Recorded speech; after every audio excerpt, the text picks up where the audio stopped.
What's happening, folks? Back with another reaction, and back with some more Sandra.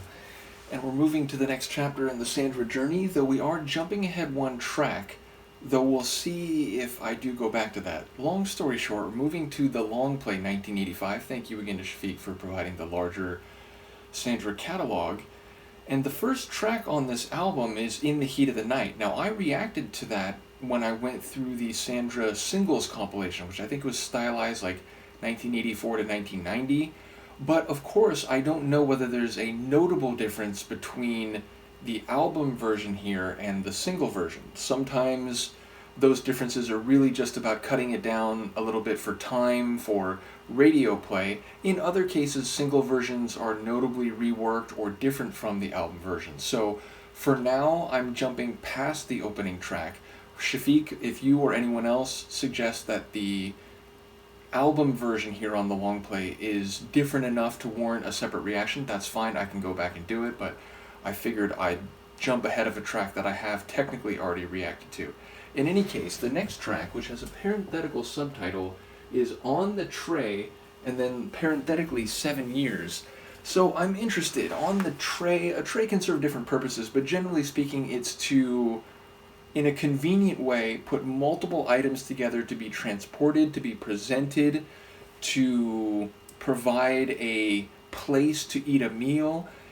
And in that regard, a tray sounds like something of practical value, though of course you could use that term metaphorically or figuratively, that everything is on the menu, on the tray in front of you, and that could be another person, a possibility for a relationship, a life situation that is here in the moment but could be taken away en masse.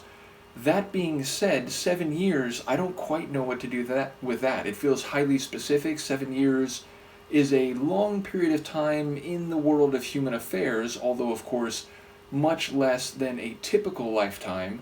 So it seems like there may be some specific narrative element at play which is harder to get a read on with the parenthetical subtitle. Either way, I'll see what I can catch on a first listen. This is Sandra, the second tune from her long play album 1985, and it's called On the Tray, and then parenthetically 7 years.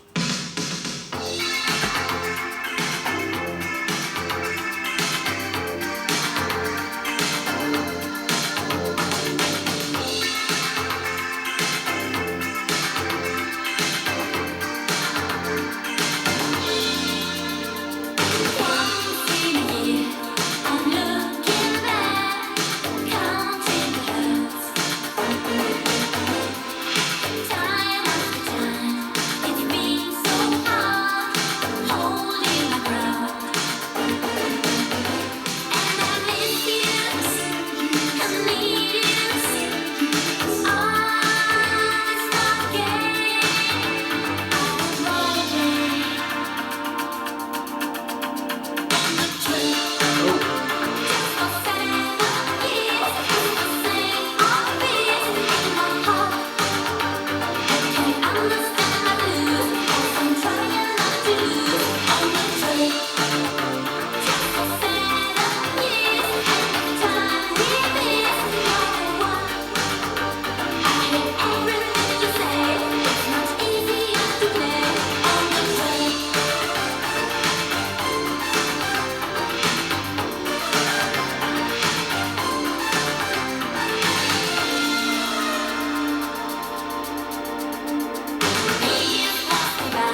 that ambient background, that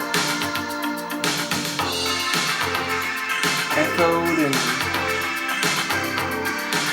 almost vocal type synth.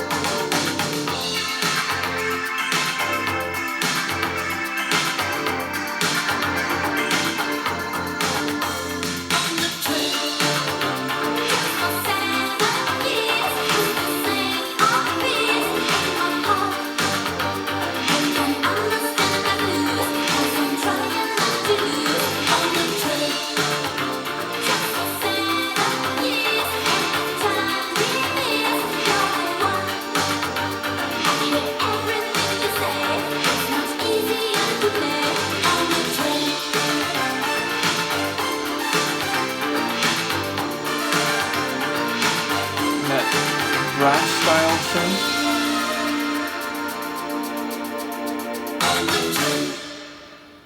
I do wonder who that male vocal was, given that I think this is already a time when she's working with Michael Cretu. I wonder whether that's him. Either way, I like the intensity with which the male voice comes in.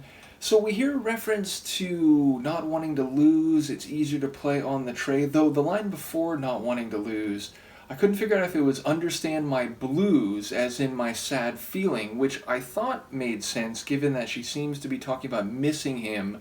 And if we're talking about 7 years, maybe this is a long period from when they were together before or when things were better. And so it's been a long time where she's had these blues. But then I thought it was understand my views, which also makes sense. The idea of like, can you see it from my point of view? But not wanting to lose sounds like there's still some, if not combat, conflict or indeed game that's being played, which is apparently easier to do it on the tray. So there's a lot of phrasing which I assume on some level is figurative, but I couldn't quite piece it together. But the general idea I got is that she's upset, she's sad, but she's still trying to win, or she's still trying to show that, you know, she's got fight left in her, and perhaps over a period that has been 7 years since whatever the previous situation or dynamic was up until now.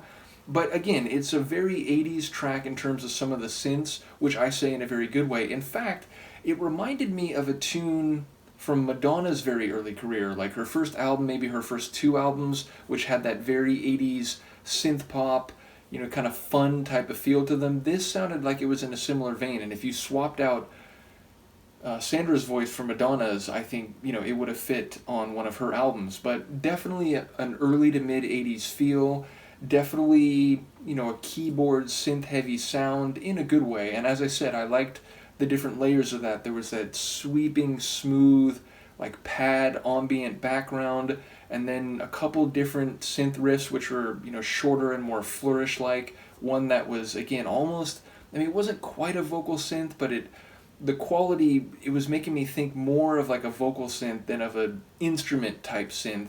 And then that one that was a bit bigger and brighter, and I think came in the chorus, and that one reminded me like of a brass synth, but seemingly like a keyboard kit, not actual brass. And yeah, a sort of danceable 80s tune, a fun tune, the kind of tune to, you know, put on the radio when you're driving around in your car, in your 80s car, your convertible maybe. So yeah, definitely a bit of a throwback, but in a good way, as someone who enjoys that 80s synth style. I'm curious once again if the album version here of In the Hate of the Night is worth going through independently. If it's only marginally or very minorly different from the single version, you know, perhaps we don't need to do that, but I'm totally amenable to if that's the case. Either way, I'm looking forward to more from this album. Thank you again to Shafiq. Let me know what you think. I will see you next time. Peace.